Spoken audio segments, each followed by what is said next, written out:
नमस्कार, जय हिंद। स्वागत है आप सभी विद्यार्थियों का आपके अपने यूट्यूब प्लेटफॉर्म उदय एजुकेशन में। विद्यार्थियों, इस वीडियो में बात करेंगे बोर्ड परीक्षा 2023 की दृष्टि से इम्पोर्टेंट कक्षा 8 के गणित विषय के पेपर के बारे में, जिनको लेकर आप सभी विद्यार्थी लगातार कमेंट कर रहे थे कि सर हमारे गणित का पेपर लेके आए। तो बिल्कुल आप सभी विद्यार्थियों को कमेंट को ध्यान में रखते हुए मैं आपके लिए गणित का पेपर लेके आया हूँ, जो कि आपके आने वाले बोर्ड परीक्षा की दृष्टि से वरदान साबित होने वाला है। जिन भी विद्यार्थियों ने इस वीडियो को अंत तक देख लिया, उन सभी विद्यार्थियों के लिए ये पेपर वरदान साबित होने वाला है और गणित में वे विद्यार्थी अच्छे से अच्छे अंक लेकर आएंगे, क्योंकि ऐसा ही पेपर आपके बोर्ड की परीक्षा में पूछा जाएगा और यही पैटर्न देने वाला है। तो आप सभी विद्यार्थियों से निवेदन रहेगा, बाकी वाले पेपर आप पूरा देखें या ना देखें, लेकिन इस पेपर को आप सभी को पूरा देखना है, अंत तक देखना है, ठीक है ना। अंत तक नहीं देखोगे तो आपको ये पेपर समझ में नहीं आएगा। मैं किसी भी पेपर के बारे में अंत तक देखने के लिए नहीं कहता हूँ, लेकिन इस गणित के पेपर के लिए कह रहा हूँ, क्योंकि ये आपके लिए बहुत ही इम्पोर्टेंट रहने वाला है।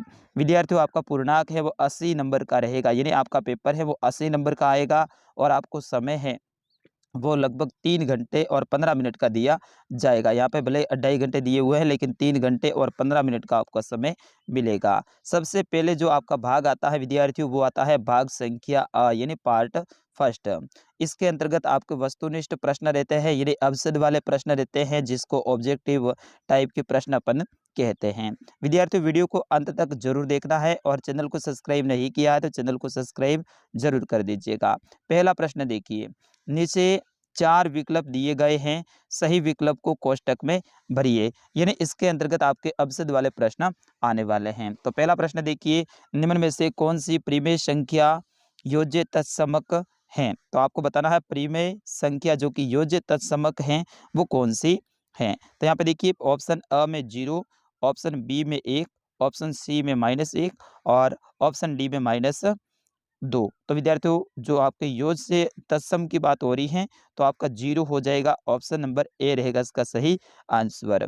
दूसरा प्रश्न देखिए, -5 का गुणात्मक प्रतिलोम है, यानी -5 का आपको लिखना है गुणात्मक प्रतिलोम। तो इसका सही आंसर क्या होगा विद्यार्थियों? ऑप्शन अ में आपके 0, ऑप्शन बी में 5, ऑप्शन सी में -1/5 और ऑप्शन डी में है -5। तो विद्यार्थियों, इसका सही आंसर क्या हो जाएगा? ऑप्शन नंबर सी रहेगा, -1/5 हो जाएगा, ठीक है ना। 5 का गुणात्मक प्रतिलोम है वो ऐसे होता है, -1/5 होता है। तो विद्यार्थियों, ये आप ध्यान रखना। प्रश्न संख्या 3 देखिए, समीकरण 6x = 12 का हल है। यानी समीकरण है जिसमें 6x = 12 होते हैं, तो इसका हल क्या होगा? 6, 12, 2 या फिर -2। तो विद्यार्थियों, इसका सही आंसर क्या हो जाएगा? बिल्कुल, अगर आपको आता है तो आप भी बता सकते हैं, 2 हो जाएगा, ठीक है ना। तो 2 को 6 से अपन गुणा करते हैं तो होता है 12, ठीक है ना। तो इस तरह से 2 हो जाएगा, ऑप्शन नंबर सी रहेगा इसका सही उत्तर। अगला प्रश्न है प्रश्न संख्या 4, समीकरण 2x - 3 = 5 में चर कौन सा है? इनमें आपको बताना है कि चर कौन सा है, 2x या फिर 3 या फिर 4। तो विद्यार्थियों, इसमें जो चर हैं वो आपका क्या हो जाएगा? चौथे प्रश्न में आपका ऑप्शन बी रहेगा एक्स। एक्स वगैरह जो भी एबीसीडी वाले होते हैं उन्हें चर कहते हैं, ठीक है ना। एबीसीडी वाले जो भी अक्षर आते हैं वो आपके चर होते हैं। अगला प्रश्न है प्रश्न संख्या 5, 3/x = -3 हो तो x का सही मान है वो क्या होगा? तो यहाँ पे आपको बताना है x का सही मान बताना है। तो यहाँ पे ऑप्शन आपके सामने है, ऑप्शन अ में x = 3/3, ऑप्शन बी में आपके हैं x = 3/-3, ऑप्शन सी में है 2x/3 = 3। तो इसमें आपका सही आंसर क्या हो जाएगा? ऑप्शन नंबर बी रहेगा, x = 3/-3 हो जाएगा, ठीक है ना। x/-3/-3 इस तरह से x लिखना है, फिर उसके बाद में बराबर 3/-3। अगला प्रश्न है प्रश्न संख्या 6, अवसाद वाला छठा प्रश्न। 9 का वर्ग है, 9 का वर्ग क्या होगा? 18, 3, 81, इनमें से कोई नहीं। तो विद्यार्थियों, 9 का वर्ग है वो क्या होता है?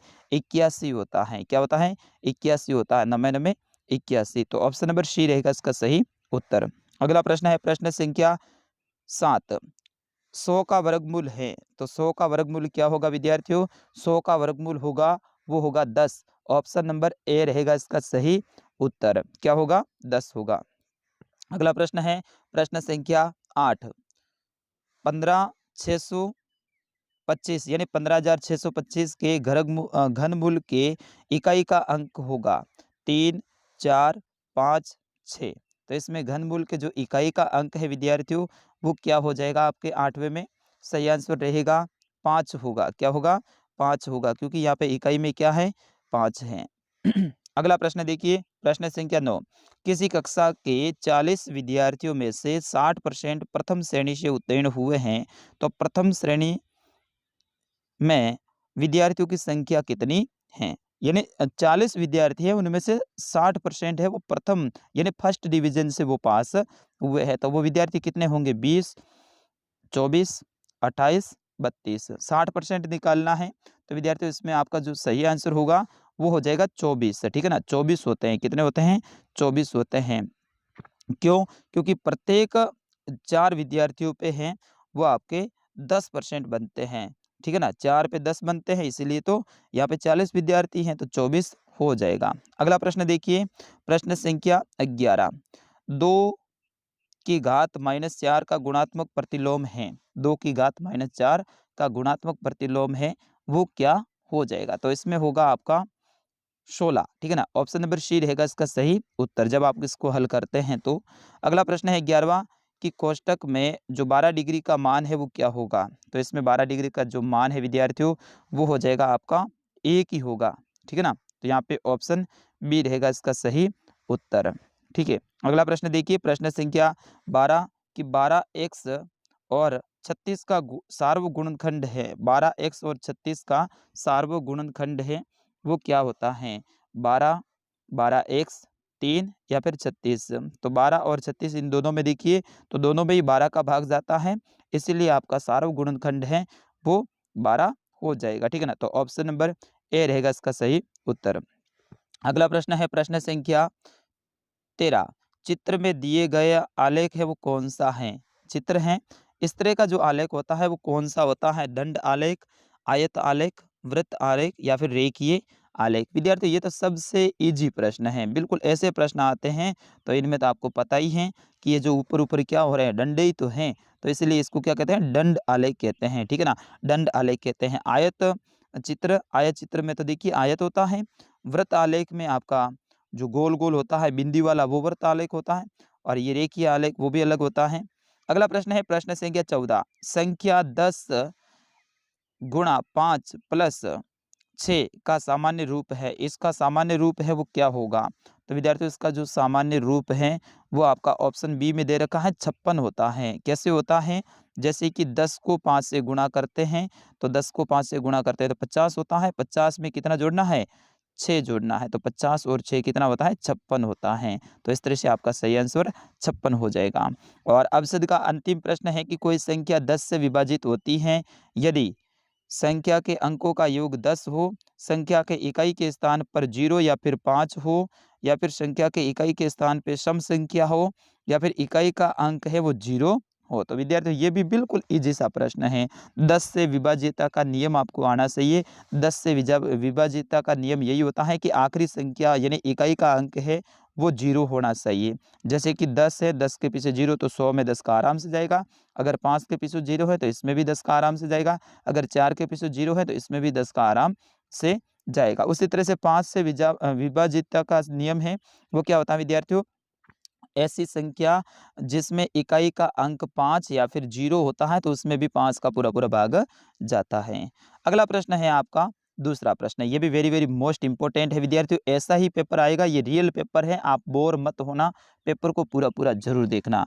दूसरा प्रश्न है कि कोष्टक में दिए गए सही उत्तर का चुनाव रिक्त स्थान में कीजिए। यानी आगे जो कोष्टक दे रखे हैं इन्हीं में से आपका सही उत्तर है, और इनमें से जो सही उत्तर है वो खाली जगह में भरना है। तो देखते हैं क्या होता है इसका उत्तर। पहला रिक्त स्थान है कि -2 से बड़ी प्रीमय संख्या है। -2 से बड़ी -3 होती है या फिर 0 होता है?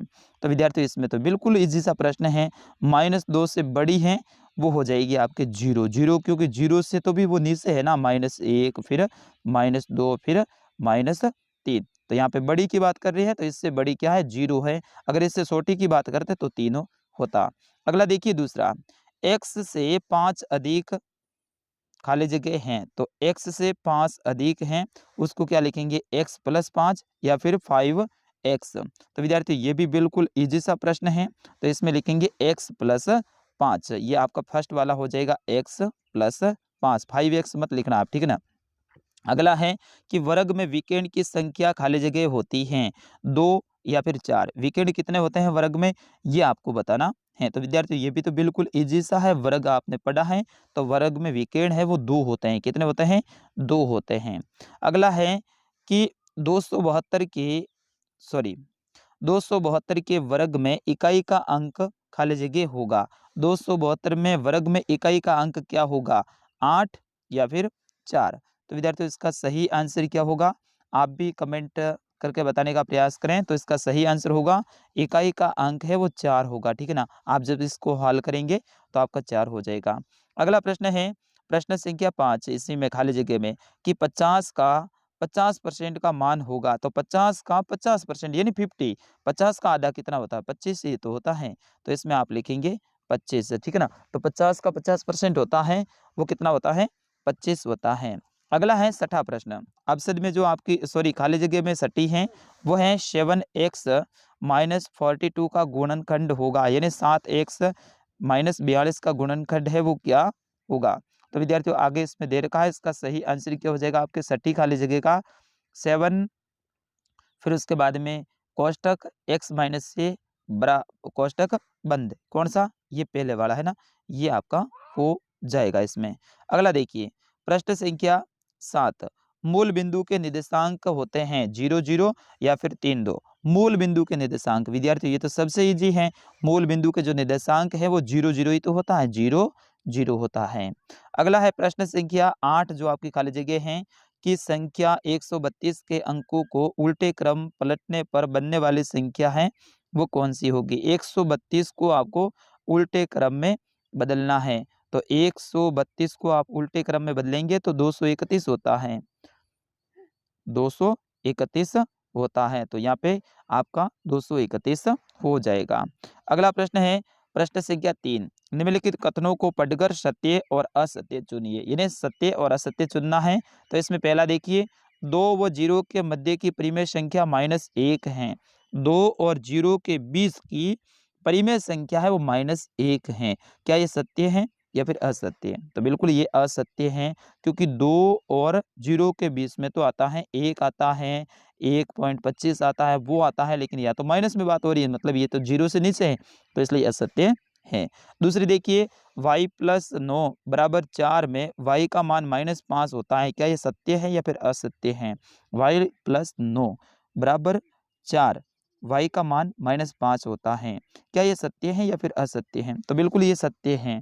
जब इसको आप हल करेंगे तो इसमें आपका 9 में 4 आप घटाएंगे, तो इस तरह से यही आपका उत्तर आएगा। अगला प्रश्न है प्रश्न संख्या 3 इसका कि बहुभुज के सभी कोणों का योग है वो 360 डिग्री होता है, क्या ये सही है या फिर गलत है, तो ये भी सही है। बहुभुज में क्या है, सभी जो कोण होते हैं उनका योग है वो 360 ही तो होता है, तो इसका सही आंसर हो जाएगा सत्य है। अगला है चौथा, जिस मूल्य पर कोई वस्तु बेची जाती है वह क्रय मूल्य कहलाता है, यानी जिस मूल्य पर वस्तु बेचते हैं क्या वो क्रय मूल्य होता है या फिर विक्रय मूल्य होता है, तो वो तो होता है विक्रय मूल्य। लेकिन यहाँ पे बता रहा है कि ये क्रय मूल्य, क्रय का मतलब होता है खरीदना, लेकिन अपन तो बेच रहे हैं तो वो तो विक्रय होता है, ये असत्य हो जाएगा, ठीक है। अगला देखिए पांचवी देखिए इसमें ए की घात m इंटू ए की घात n बराबर am इंटू n, ये क्या सत्य है या फिर असत्य है। तो इस पांचवे में भी आपका सही आंसर होगा ये असत्य है, ठीक है ना, असत्य, ऐसे आप घात नहीं लगा सकते हैं, ठीक है ना, तो ये असत्य हो जाएगा। अगला है छठा कि m की घात 2 -25 के गुणनखंड में m प्लस 5 और m -5 क्या ये सत्य है या फिर असत्य है, तो इसमें भी आपका सही आंसर होगा छठे में, वो आपका होगा सत्य बात है, ये सत्य है। और लास्ट में है आपके कि एक संख्या 9 से विभाजित होती है यदि उनके अंकों का योग 9 से विभाजित हो, ये सत्य है या फिर असत्य है, तो ये भी सत्य बात है, क्योंकि वो 9 से विभाज्य होगी तो वो विभाजित ही होगी ना, तो इसका सही होगा ये। अगला प्रश्न है प्रश्न संख्या 4। इसमें आपको क्या करना है, पार्ट ए को पार्ट बी से आपको मिलान करना है। तो चलिए अपन देखते हैं 2x.3y, तो इसका मिलान है वो किससे होगा, इसका मिलान आपके 2x3y, तो ये हो जाएगा 6xy से, ठीक है ना, ये हो जाएगा 6xy से, ठीक है ना, ये मल्टीप्लाई हो जाएगा और इस तरह से 6 और xy साथ में लिख देंगे। xy, yx और zx, इसका मान क्या होगा, तो इसका मान हो जाएगा विद्यार्थियों, इसमें आपका जो सही होगा वो ए होगा। क्यों, क्योंकि x है वो 2 बार आया है तो एक्स स्क्वायर, वाई भी 2 बार आया तो वाई स्क्वायर, और जेड भी यहाँ पे जेड स्क्वायर अपने आप हो जाता है, तो ये ए ऑप्शन रहेगा। तीसरा देखिए, इसमें तीसरा है 25y की घात 3, 25y की घात 3, ये किससे मिलान होगा, तो इसमें हो जाएगा मेरे हिसाब से ये तीसरा, तीसरा बिल्कुल सी से ही होगा, ठीक है ना, तो इसका यही रहेगा, इसका सही उत्तर ये रहेगा। और चौथा देखिए, इसमें चौथे में ई से मिलान होगा, ए की घात 3 और x बटा वाई का योज्य प्रतिलोम है वो हो जाएगा -x बटा वाई। अगला प्रश्न है प्रश्न संख्या 5 से लेके 9 है, ये आपके अति लघुतरात्मक प्रश्न रहने वाले हैं। तो 5/4 का संख्या रेखा पर प्रदर्शित कीजिए, तो 5/4 को आपको संख्या रेखा के ऊपर प्रदर्शित करना है, तो ये एक आलेख बनाना पड़ेगा। एक आलेख तो नहीं, ऐसे संख्या रेखा बनानी है और फिर उसके बाद में 0, फिर 1/2, फिर 1/3, इस तरह से आपको बनाते हुए इनको सही लिखना है।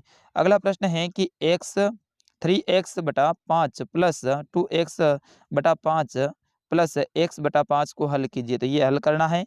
इनके अब आगे वाले जो प्रश्न है इनको मैं डायरेक्ट पढ़ के आपको बताऊंगा, इनके फुल आंसर आपको सही है तो आप कमेंट में जरूर बताइएगा। फुल सॉल्यूशन वाला इन सारे प्रश्नों के उत्तर भी मैं साथ में इसी पेपर में, ये जो खाली जगह इसमें लिख के आपको बताने वाला हूँ, तो आप जरूर कमेंट में बता सकते हैं। 7वां प्रश्न है त्रिभुज ABC में बहिकोण x का मान ज्ञात कीजिए, यानी यहाँ पे जो बहिकोण x है इसका मान आपको ज्ञात करना है, ठीक है ना, इसको आप हल कर दीजिए। फिर उसके बाद में 8वां प्रश्न है संख्या 21, 43, 65, 87 की 9 से विभाजितता की जांच करनी है, यानी ये क्या 9 से विभाजित है या फिर नहीं है, तो इसमें आपको जांच करनी है। अगला प्रश्न है निम्नलिखित योग में ए और बी है वो ज्ञात करना है, ए और बी है आपको ज्ञात करना है, इसको भी हल करना है। फिर उसके बाद में आपका लघुतरात्मक प्रश्न आएंगे और इसके अंतर्गत देखिए पहला प्रश्न है कि समीकरण 3x बराबर 2x प्लस 18 को हल कीजिए और अपने उत्तर की जांच भी करनी है। पहले तो आपको इनको हल करना है, सॉल्व करना है, फिर उसके बाद में अपना उत्तर क्यों आया उसकी जांच भी करनी है। अगला प्रश्न है 11वां कि वृत्त आलेख को देखकर निम्न प्रश्नों के उत्तर दीजिए।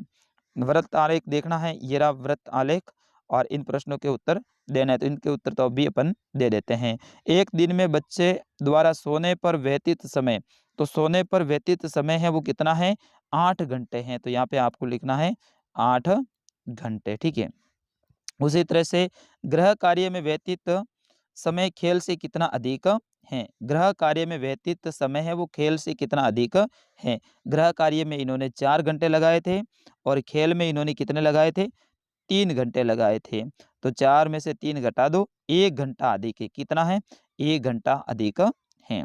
अगला देखिए स्कूल में एवं खेल में व्यतीत समय का अनुपात है, तो स्कूल में कितना समय इन्होंने व्यतीत किया था, तो स्कूल में इन्होंने 6 घंटे व्यतीत किया था, और किसका पूछ रहा है, खेल में, खेल में कितना किया था, तो 3 का किया था, तो 6:3, यानी अपन कह सकते हैं, इसको आप कह सकते हैं 1/2, इस तरह से भी आप कर सकते हैं, इनका अनुपात ज्ञात करना है। अगला है प्रश्न संख्या 12, 729 का वर्गमूल ज्ञात कीजिए, तो इनका आपको वर्गमूल निकालना है 729 का, तो वर्गमूल से संबंधित आपके प्रश्न आएगा। अगला प्रश्न है 1000 का घनमूल ज्ञात कीजिए, तो वर्गमूल का प्रश्न आएगा, घनमूल का आएगा। वर्गमूल कैसे निकाला जाता है, घनमूल कैसे निकाला जाता है, उसको आप जरूर याद कीजिएगा। अगला प्रश्न है 102 स्क्वायर का मान सार्वसमीका में के उपयोग से ज्ञात कीजिए, इसका मान आपको ज्ञात करना है सार्वसमीका की सहायता से। अगला प्रश्न है मान ज्ञात कीजिए कोई दो, इनमें से 2 का ज्ञात करना है, ये वैसा प्रश्न है, आप ऐसे प्रश्न भी अच्छे से याद करके जाएगा। इनका फुल सॉल्यूशन सही है तो आप कमेंट में जरूर बता सकते हैं। निम्नलिखित व्यंजकों के गुणनखंड कीजिए, इनमें से आपको इनका गुणनखंड करना है। इस टाइप के ये प्रश्न आएंगे। फिर उसके बाद में आकृति में दर्शाए बिंदु A B C D E F के निर्देशांक लिखने हैं आपको, ठीक है ना। तो इनके आपको निर्देशांक लिखने हैं। जैसे कि ए का निर्देशांक क्या हो जाएगा, यहाँ पे 1 मिनट हो, ठीक है। यहाँ पे नीचे लाके यहाँ पे ये ए है, फिर ये बी है, ये रहा ए बी सी, ठीक है। तो ए का निर्देशांक क्या हो जाएगा,